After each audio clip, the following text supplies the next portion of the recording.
Hi guys, நம்மளோட nostalgical ஹீரோஸான power Rangers இப்போதைக்கு திருப்பி வர போறாங்க. ஆமா கைஸ், இப்போதைக்கு அஃபிஷியலாவே டிஸ்னி பவர் ரேஞ்சர்ஸ்க்கான ஒரு சீரிஸ் இப்போதைக்கு டெவலப் பண்ணிக்கிட்டு இருக்காங்க. ஆஸ்ப்ரோஸ் கம்பெனி தான் இப்போதைக்கு பவர் ரேஞ்சர்ஸோட ரைட்ஸ் வச்சிருக்காங்க. அவங்களும் டிஸ்னியும் டைப் பண்ணி தான் இப்போதைக்கு இந்த பவர் ரேஞ்சர் சீரிஸ் நடந்துகிட்டு இருக்கு. இதுக்கு டிஸ்னி ஷோரனர்ஸா யாரை ஹையர் பண்ணிருக்காங்கன்னா, பர்சி ஜாக்சன் அந்த ஒலிம்பியன்ஸ் சீரிஸோட ஷோரனரான ஜானத்தன் இ ஸ்டான்பர்க்கையும் அடுத்து டான் ஷார்ட்ஸையும் ஷோரனர்ஸா ஹையர் பண்ணிருக்காங்க. ரைட்டர்ஸாவும் இவங்க தான் இதே சீரிஸை ரைட் பண்ண போறாங்க. எந்த பவர் ரேஞ்சரை இவங்க அடாப்ட் பண்ண போறாங்கன்றது தெரியல. 2017 வந்த மூவி மாதிரி இது மைட்டின் மார்ஃபின் அடாப்ட் பண்ணி இருக்கலாம். ஏன்னா இருக்கிறதுல ஓல்டு பவர் ரேஞ்சர்ஸ்னா அதுதான். அதே திருப்பி எடுத்திருந்தாலும் சூப்பரா தான் இருக்கும்.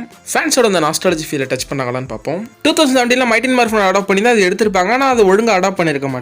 அந்த படத்தை நிறைய விஷயத்தை சேஞ்ச் பண்ணிருப்பாங்க. வில்லியோட டிசைனை கம்ப்ளீட்டா ஒரிஜினல் சீரிஸ் சேஞ்ச் பண்ணிருப்பாங்க. அடுத்து பவர் ரேஞ்சர்ஸோட சூட்ஸா ஆர்மர் மாதிரி கொடுத்திருப்பாங்க. அந்த ஆர்மர் சூட் எனக்கு பிடிச்சிருந்தது. ஆனா ஒரிஜினல் சீரிஸ்ல ஸ்லேக்கான ஒரு சூட் தான் பவர் ரேஞ்சர்ஸ் போட்டிருப்பாங்க. அடுத்து மெகாசார்டோட டிசைனுமே கம்ப்ளீட்டா சேஞ்ச் பண்ணிட்டாங்க. இதெல்லாம் மூவி ஸ்டாண்டர்டுக்கு குவாலிட்டியா கொடுக்குறேன்னு சேஞ்ச் பண்ணாங்க. ஆனா அந்த மெகாசார்ட் ஃபைட் சீக்வென்ஸ் எல்லாம் மூவி ஸ்டாண்டர்டுக்கு இல்ல. அதோட சிஜி குவாலிட்டி அந்த இடத்துல போரா தான் இருந்துச்சு. அடுத்து படத்தோட டியூரேஷன் கம்பேர் பண்ணும்போது ஹீரோஸ் பவர் ரேஞ்சர்ஸ் தான் மாறவே ரொம்ப டைம் எடுக்கும். இது ஃபேன்ஸ் ரொம்ப டயர்ட் ஆக்கிடுச்சு. ஃபேன்ஸ் ஒரு ஆக்ஷன் பேக்கடான பவர் ரேஞ்சர்ஸ் படம் பார்க்க வந்திருப்பாங்க. ஆனா இது அந்த மாதிரி இல்ல.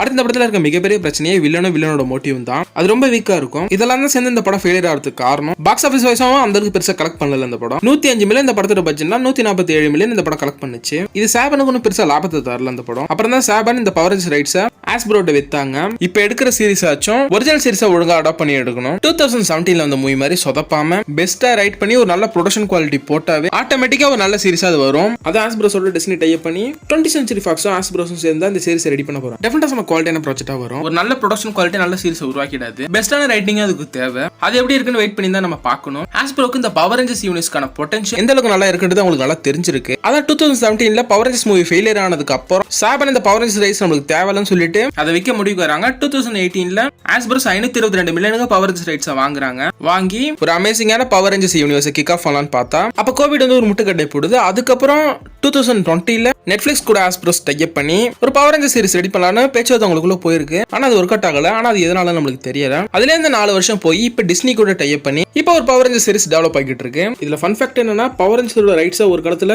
டிஸ்னியுமே வச்சிருந்தாங்க. 2001 இருந்து 2010 வரையும். இந்த ஒரு பீரியட்ல தான் நம்ம பார்த்த சூப்பரான பவர் ரேஞ்சர்ஸ் எல்லாமே வந்துச்சு. Power ranger ninja storm, dino thunder, SPD, jungle fury, mystic force, RPMனு சொல்லிட்டு எல்லா சூப்பரான பவர் ரேஞ்சர்ஸ் வந்துச்சு. 2001 பவர் ரேஞ்சர்ஸோட ரைட்ஸை டிஸ்னி வாங்கியிருந்தாலும் 2003 தான் அவங்க first power ranger series release பண்ணாங்க. அவங்க சைட்ல இருந்து அது என்ன பவர் ரேஞ்சர்னா பவர் ரேஞ்சர் நிஞ்சா ஸ்டார்ம் தான். இதுல ஆரம்பிச்சு RPM ஓட முடிச்சுக்கிட்டாங்க 2009. 2010 திருப்பி சாபனுக்கே ரைட்ஸ் போயிடுச்சு. இந்த டிஸ்னி கிட்ட பவர் ரேஞ்சர் ரைட்ஸ் இருந்த நாட்கள்ல நிறைய நல்ல பவர் ரேஞ்சர்ஸ் வந்துச்சு. அதுக்கப்புறம் சாபனும் ஓரளவு நல்ல பவர் ரேஞ்சர் சீரிஸ் கொடுத்தாங்க.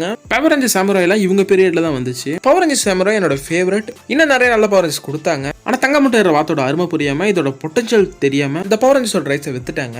இவங்களுக்கு வேணா இதோட பொட்டன்ஷியல் தெரியாம இருக்கலாம். ஆனா வாங்கின ஆஸ்ப்ரோக்கு நல்லாவே இதோட பொட்டன்ஷியல் அண்ட் வேல்யூ தெரிஞ்சிருக்கு. ஒரு அமேசிங்கான யூனிவர்ஸை கிரியேட் பண்ணி குவாலிட்டியா ப்ராஜெக்ட்ஸ் கொடுத்தா நம்ம எதிர்பார்க்கிற பாக்ஸ் ஆஃபீஸ் கலெக்ஷன் ஆட்டோமேட்டிக்கா வரும்ன்றது உங்களுக்கு நல்லா தெரிஞ்சிருக்கு. இதுக்கு அவங்களுக்கு உதாரணமா இருக்கிறது மார்வல் தான். இப்ப மார்வலோட சேர்த்து இன்வின்சிபிள், தி பாய்ஸையும் சேர்த்துக்கலாம். ஒரு நல்ல ப்ரொடக்ஷன் குவாலிட்டி, பெஸ்டான ரைட்டிங், தரமான சீரிஸ்களை உருவாக்கி இருக்கு. ஆஸ்ப்ரோஸ் 2018 இந்த பவர் ரேஞ்சர்ஸ் ரைட்ஸை மட்டும் வாங்கல, கூடவே ஒரு சில என்டர்டைன்மெண்ட் அனிமேட்டட் ப்ராஜெக்ட்ஸ்க்கான ரைட்ஸ் சேர்த்து வாங்கிட்டு வந்துட்டாங்க. பவர் ரேஞ்சர்ஸ் டாய்க்கான ரைட்ஸுமே இப்போதைக்கு ஆஸ்ப்ரோஸ்ட தான் இருக்கு. இதுக்கு முன்னாடி சாபன்ட் அந்த ரைட்ஸ் இருக்கும்போது அவங்க பாண்டாய்ன்ற ஒரு கம்பெனி கூட டைப் பண்ணி 25 வருஷமா பவர் ரேஞ்சர்ஸ்க்கான டாய்ஸை பாண்டாய்ன்ற கம்பெனி ரெடி பண்ணிட்டு இருக்காங்க. அதுக்கான லைசன்ஸே அவங்க வச்சிருந்தாங்க. இப்போ ஆஸ்ப்ரோஸ் எல்லாத்தையும் மாத்திட்டாங்க. இப்போ அவங்க பிளேமேட்ஸ்ன்றவங்க கூட டைப் பண்ணி இவங்களுக்கு அந்த டாய்க்கான லைசன்ஸ் கொடுத்து இப்போ இவங்க பவர் ரேஞ்சர்ஸ்க்கான டாய்ஸ் ரெடி பண்ணிட்டு இருக்காங்க. 2024 இருந்து மைட்டின் மார்ஃபின் பவர் ரேஞ்சர்ஸ்க்கான டாய்ஸ் தான் வந்துகிட்டு இருக்கு. இதனாலவே இந்த series Mighty Morphin Power Rangers adapt பண்ணி இருக்கலாம். எது எப்படி 2017 வந்து அந்த மூவில பண்ண மிஸ்டேக்ஸ் எல்லாம் சரி பண்ணி இந்த சீரிஸ் இவங்க பண்ணாங்கன்னா கண்டிப்பா ஒரு சூப்பரான சீரிஸ் அது வரும். அடுத்த பவர் ரேஞ்சர் கேஸ்டிங் எப்ப நடக்கும், எந்தெந்த ஆக்டர்ஸ் என்னென்ன ரேஞ்சர் ப்ளே பண்ண போறாங்கன்னு வெயிட் பண்ணி பார்ப்போம். அடுத்து இந்த சீரிஸ்ல இருந்து எந்த அப்டேட் வந்தாலும் நம்ம கவர் பண்ணுவோம். ஓகே கைஸ், இதோட இந்த வீடியோ முடியுது. நெக்ஸ்ட் ஒரு நல்ல வீடியோ சந்திக்கிறேன். Tata, bye guys.